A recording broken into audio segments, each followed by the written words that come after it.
చెప్తేనే నీ పైసలు నీకు రిటర్న్ అంటే నేను ఇచ్చాను. నేను అప్పుడు అది నేను ఇవ్వలే. నాకు అద్దు బాబాయ్ జాబ్ మాకు అవసరం లేదంటే కూడా 15 రోజుల ముందు నేను ఇచ్చిన పైసలు నాకు వద్దానంటే నీ 15 రోజుల ముందు చెప్తే నీ పైసలు నీకు ఇప్పిస్తా బిడ్డ. అట్లున్నది. మీ బిడ్డకి ఏం జాబ్ ఇప్పిస్తా అన్నాడు? బిడ్డకి ఎస్ఐ జాబు, మా కొడుకు ఎంఆర్ఓ ఆఫీసులో సిస్టమ్ పోస్టు. మా కొడుకు ఇద్దరికి 2 జాబులలో 17,50,000 రూపాయలు అక్షరాలలో 5-6 కిస్తీలు నా ఇంటికి కారు వేసుకొని నేను కొన్న కారు, నేను ఇచ్చిన పైసలతో కారు కొనుక్కొని మా ఇంటికి వచ్చి మా వాడోళ్ళందరూ చూడంగా వీళ్ళు ఎవరంటే మా బాబాయ్ అంటే నేను విలేకరుని చెప్పుకుంటూ నేను మొన్న మీకు ఫిర్యాదు అయినాక మా ఇంటి ముందర ముస్లిం వాళ్ళకి ఫోన్ చేసి మా ఎర్ర కారు ఇట్లా విలేకరులు వచ్చిండ్రా, దాని మీద విలేకరులను పేరు ఉంటుంది వాళ్ళందరూ వచ్చిరా అని ఆయనకు ఫోన్ చేస్తే కూడా ఆయన మా పక్కన నాకు మార్కెట్లోకి వచ్చి నేను జమ్ములో కూరగాయలు ఉంది దగ్గర చక్కకి ఇట్లా రాళ్ళబండి శ్రీనివాస మేము మీటింగ్ వచ్చినప్పుడు నన్ను చూసిండు.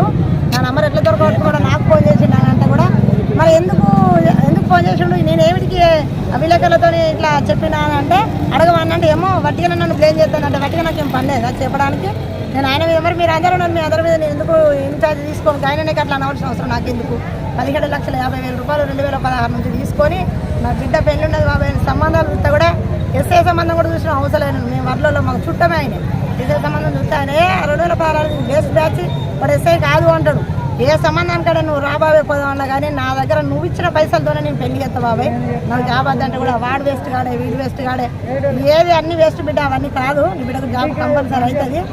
జాబ్ అని బట్టి 8-7 సంవత్సరాలు అవుతుంది బాబాయ్. నాకు అద్దు నా బిడ్డ పెళ్లి చేసుకోవాలి, నాకు భర్త లేడు. నేను ఒకదాన్ని ఎవడో నా బిడ్డ పెళ్లి చేయకపోతే నా అంతా వేస్ట్ కాదు లేదంటే ఇప్పిస్తా అని నా బిడ్డ నా కొడుకు నేను ఒక 6 సంవత్సరాలు ఒక 2 సంవత్సరాలు పని చేసినాం. 6 సంవత్సరాలు నా బిడ్డని పోడు, నా కొడుకు తీసుకొని పోడు. మొట్ట పిల్లలు అందరికీ తెలుసు. నేను అంటూ ఏంది తన దగ్గరికి నేను ఏమి ఇచ్చినా అని నా మార్కెట్కి వచ్చి నా దగ్గర అడుగుతూ కూడా నేను ఎవరితో చెప్పదు బిడ్డ. మధ్యలో మరి క్యాన్సిల్ అవుతుంది. మా అమ్మ వాళ్ళకే చెప్పలేదు, మా అమ్మ కూడా మా బాబుకే తెలుసు. మా అన్నతో కూడా మా అన్న ముందర పైసలు ఇవ్వద్దు, మీ అన్న జాబులు ఎవరితో చెప్తే ఉన్న జాబులు ఊస్టప్ అయితే అంటే నేను ఆశపడి బాధపడి భయపడి మా అన్నని ఇంతగా నిలగొట్టి మా అన్న మా అమ్మ బాబు నాతో ఉంటారు ఎప్పుడు. మా అన్న నిలగొట్టి మా అమ్మ ముందర మా బాబు ముందర పైసలు ఇచ్చి కూడా ఎన్నిసార్లు అడుగుతా అంటే ఏమన్నాడు 2-3 సార్లు కాగితం రాయించుకోబిడ్డా, నేను 4 తీసుకొస్తా, నువ్వు 4 తీసుకో, మొత్తం వెళ్ళి రమ్మన్నారా నేనంటే చెమ్మడికొస్తాను బాబాయ్. నేను కాగితం పెట్టుకోవడానికి అప్పు కూడా ఇవ్వలేదు బాబాయ్. నా బిడ్డ జాబ్ గురించి ఇచ్చిందే రుణం ఇచ్చిన. ఉన్న బంగారం అంతా 7-8 తులాల బంగారం 1,10,000 అమ్మి లాయర్ శ్రీధర్ బాబు పక్క పంటి ఉన్నాను. జాగా నాదే. ఈ జాబ్ విషయంలో ఎన్నో డేట్ కూడా ఆ డేట్ కూడా ఉన్నది.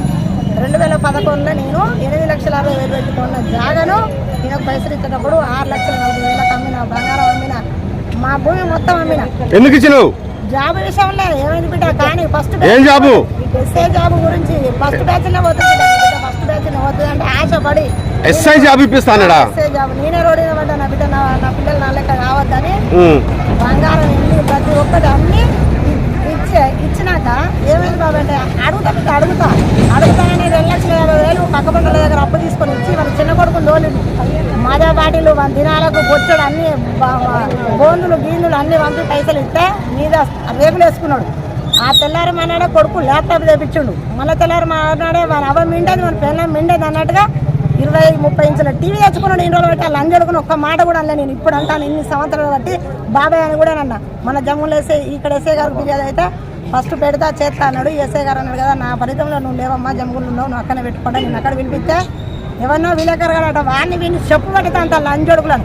ఆ లంజోడుకు అంటాడు కదా నువ్వేం చేసి ఇచ్చినావమ్మా అంటే అక్కడ సిఐ గారు ఏమన్నాడుతా నీకు అన్న అవసరం ఉన్నదా, ఏం చేసి ఇస్తా నీకేదా అని ఆ సిఐ గారు కూడా వచ్చిన విలేకరు కానీ బాడుకోవు కానీ అన్నాడు. బాడుకోవు ఎర్రగున్నాడు బాడు కనబడాలంటే మరి చెప్పు పట్టు చంపుతా లంజోడుకు. ఈ లంజోడుకు అంటాడు ఈ కర్ర లంజోడుకు ఈ విలేకరు ఈ లంజోడుకు అంటాడు కదా వీడు రాళ్ళబడిసిన వస్తుంది. నాకు ఇయ్యలే సార్ నేను తీసుకోవాలని అప్పుడే చేతులు పెట్టుకున్నాను. మనకు పెళ్ళాం మొన్న ప్రతి దానికి నువ్వు రికార్డు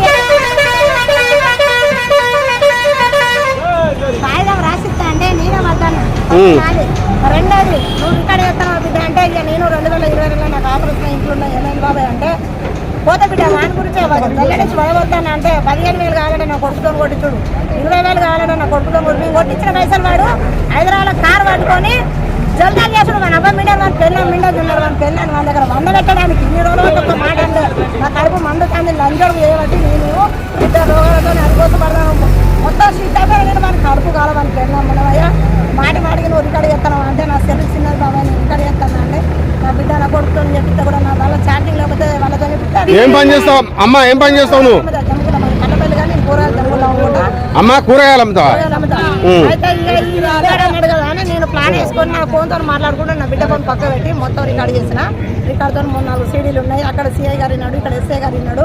కేసు పెడతామని ఇక్కడ సార్ అన్నాడు. మళ్ళీ ఈ సార్ ఎందుకు కొంచెం మూడో అమ్మ నా పరిధంలో లేవన్నాడు. అక్కడికి పోతే ఎవడో విలేకరాడా వాడిని విలేకరుని పెట్టాం విన్ని పెట్టాం మంది సాడు పోయా అలా అని చూడకాము. నువ్వు ఎట్లా చేసి ఇచ్చినావమ్మా, నువ్వు పైసలు ఇచ్చి సంపాదించుతావు ఏంటి, ఎవరు నమ్ముతారు అంటే నేను చిన్న పిల్లలకి కనబడ్డా వానికి.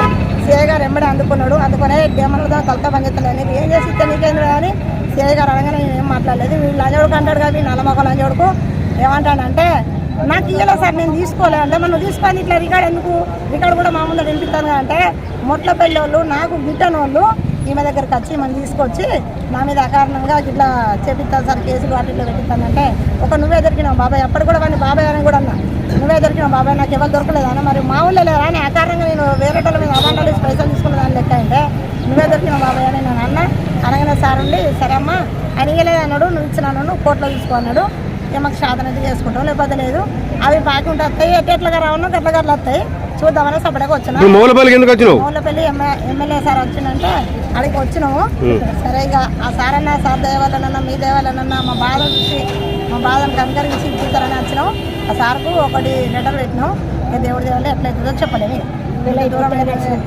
ఎమ్మెల్యే సార్ దగ్గరికి వచ్చినాం. సార్ కూడా తీసుకున్నాడు, మేము ఇచ్చిన కాంప్లిమెంట్ తీసుకున్నాడు. ఈ లంజోడుకు మంది ఎరుగుడు కూడా మంది పిల్లల పీజ కూడా ఈ లంజోడుకు ఎన్నడు తాస్తాడో, వీడు ఎన్నడు మునిగిపోతాడో, మన సంవత్సరం ఎన్నో నాశనం అవుతుందో, మన ఇంట్లో ఉడుము పెట్టే ఎన్నడు తాగుతుందో, మన పిల్లలు గుద్దాలో తాగుతుంది, రోజు 10 సేర్లు తాగుతుంది మన పిల్లలు. అట్లయినా మనకి సిగ్గు మనమే లేదు. బట్టలే చేయండి ఆ లంజమ్మడికి తాగుతాయి. ఈ లంజోడుకు అంతకన్నా సిగ్గలేదు. వీళ్ళు వచ్చినా వచ్చాడు మనిషిగా ఇది సంవత్సరాలు బట్టి 6 సంవత్సరాలు 8 సంవత్సరాలు బట్టి మన బాబాయ్ అన్న మాట నోట్లకి ఇయ్యలే. ఈ కన్నా నుంచి వాడిని భారతమే పడతా వాడిని ఎమ్మడే పడతా వాడా నేను అవును ఉడికంతే.